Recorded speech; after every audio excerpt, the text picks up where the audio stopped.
নমস্কার বন্ধুরা।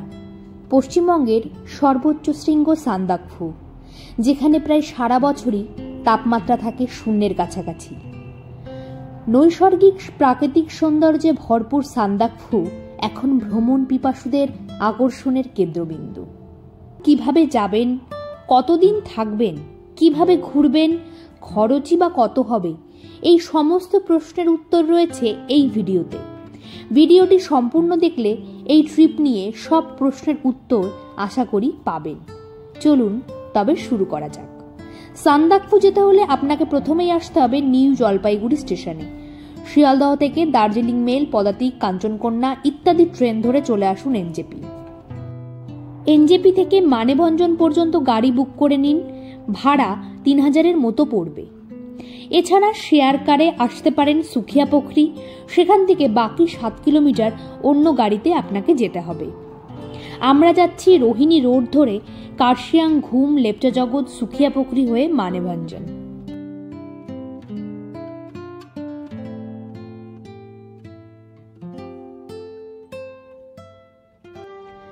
যাওয়ার পথেই পড়বে লেপচা জগৎ। এখানে এক রাত কাটাতে পারেন, অথবা লেপচা জগৎ ভিউ পয়েন্ট থেকে দেখে নিতে পারেন কাঞ্চনজঙ্ঘার অসাধারণ ভিউ। এরপর ওখান থেকে চলে যেতে পারেন মানেভঞ্জন। আমরা ভিউ পয়েন্ট দেখে চলে গেছিলাম মানেভঞ্জনে।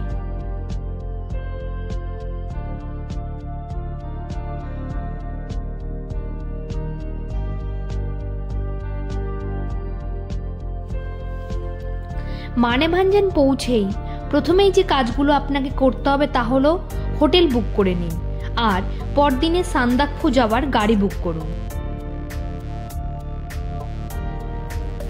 স্ক্রিনে কিছু হোটেল এবং হোমস্টের ফোন নাম্বার দিয়ে দিলাম, দেখে নিতে পারেন। পুরনো ঐতিহ্য সম্পন্ন ল্যান্ড রোভার অথবা বোলেরো, যেটা খুশি বুক করে নিন কাউন্টার থেকে। বিকেলের দিকে মানেভঞ্জনের আশেপাশটা পায়ে হেঁটে ঘুরে দেখুন রয়েছে বৌদ্ধ প্যাগোডা, যার উপর থেকে সম্পূর্ণ মানেভঞ্জনের রূপ আপনার চোখে ধরা দেবে। রয়েছে নেপাল ভারত সীমান্ত, ঘুরে দেখুন নেপাল বাজার।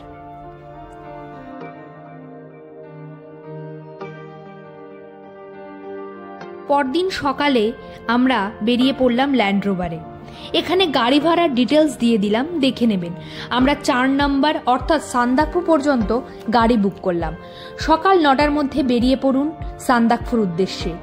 এখান থেকে অনেকে ট্রেকিং করেও সান্দাকফু যায়।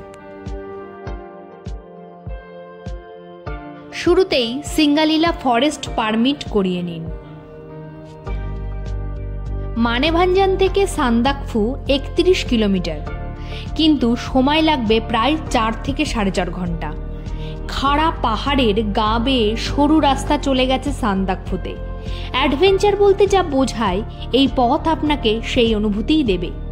আর ভাগ্য সহায় থাকলে সিঙ্গালীলা ফরেস্টের বিখ্যাত রেড পান্ডার দেখা পেয়েও যেতে পারেন।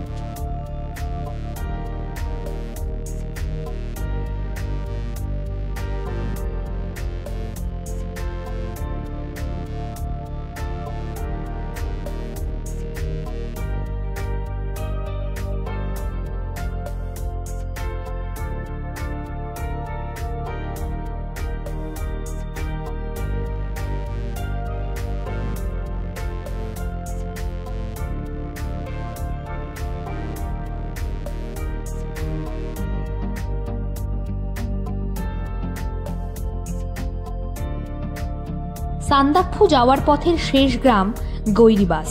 এখান থেকেই খেয়ে নিন দুপুরের খাবার। গৈরিবাস থেকে সান্দাকফু পর্যন্ত রাস্তা বেশ খারাপ ও ভয়ঙ্কর।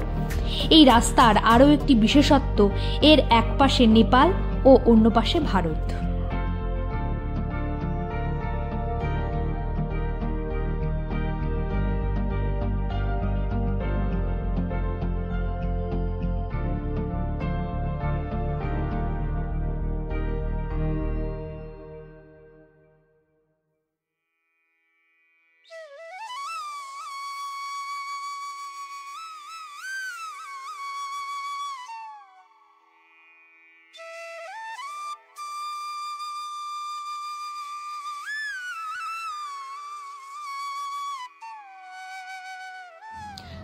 চোখে পড়ল প্রথম বরফের আস্তরণ। তীব্র ঠান্ডায় সবুজ পাহাড় তখন ধূসর রং ধারণ করেছে। পথের উপর বরফের স্তর থেকে থেকে রুদ্ধ করছে গাড়ির গতি।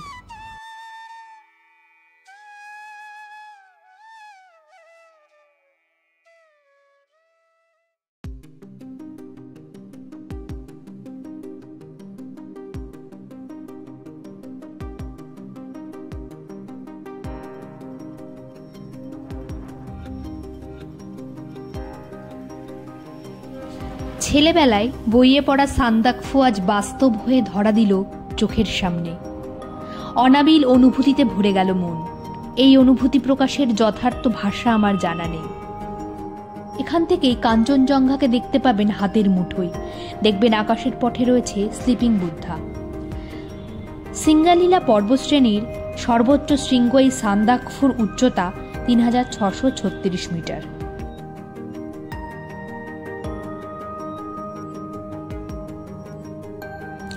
ছয় জনের ৩ রাত ৪ দিনের এই ট্রিপে আপনার খরচ হবে আনুমানিক ৫ থেকে ৬,০০০-এর মতো।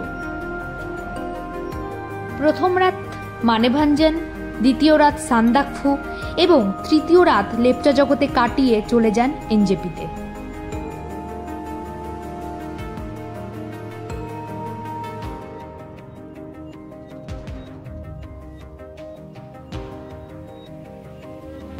আসলে আমরা সমতলবাসীদের পাহাড়ের নামেই মনে জাগে আবেগ, আর তার সাথে যদি পাই বরফ, তাহলে তো সোনায় সোহাগা। সান্দাকফুতে রয়েছে বেশ কিছু হোটেল ও হোমস্টে। আমরা সান্দাকফুতেই রাতে থাকলাম। আপনারা ফালুটে অথবা ফালুট ঘুরে এসে সান্দাকফুতে থাকতে পারেন।